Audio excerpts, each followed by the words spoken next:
今次3月19號跑星期3谷草野賽，今次又係選咗揀一口孖寶場次同大家睇下。若果今口孖寶食得出，竟然暫時都有800幾蚊，派彩相當好分。今期兩隻馬都係由同一位騎師執韁，雖則今次坐騎數目唔多，但畢竟呢位係谷草旺人騎師，暫時由其他熱門馬匹孭飛，所以佢騎技馬更加值得大家留意。大家好，呢度係賽馬靈籤，而家馬上同大家解讀下呢口孖寶先。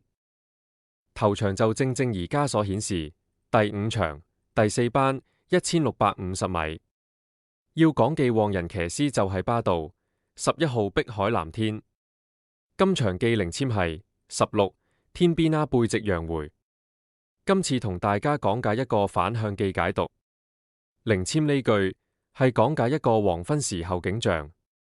若果以一個反向記操作，正係早上或中午時記畫面，所以我自己會理解為藍天，故此第一隻會選巴道蔡約翰11號碧海藍天。呢個解讀方法亦都係不時出現，值得大家存記。另外，籤文中牧童騎住牛犢，悠哉悠哉地返回家中。當中騎住牛犢前，必先要跨過牛犢本身，才能成功騎上。所以我亦會選擇呢隻9號卓越線風，理解為當中跨越記越字。籤文中亦有表示，山崗外傳來了陣陣的笛子聲，當中明顯地笛子聲就係透過呼氣所發出的聲音，所以熱門8號連連歡呼都係心水記馬匹。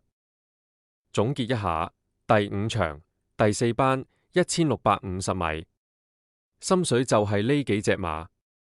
先選巴道同蔡約翰呢隻11號碧海藍天，再選就係9號卓越線風同埋8號連連歡呼。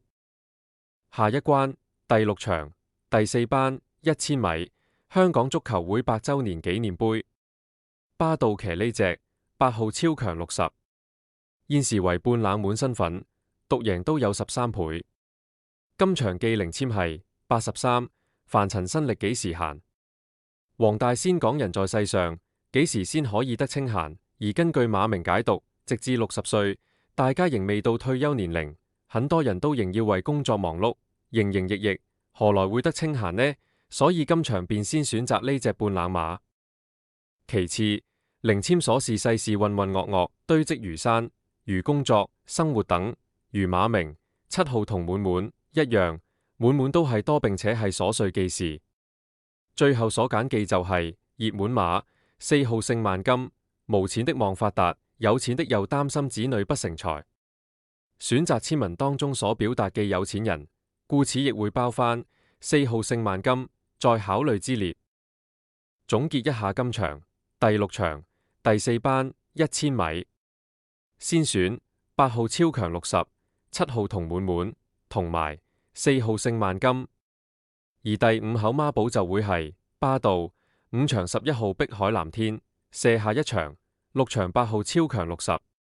希望好似上個賽日呢條影片咁，中到3重彩。最後祝各位朋友好運。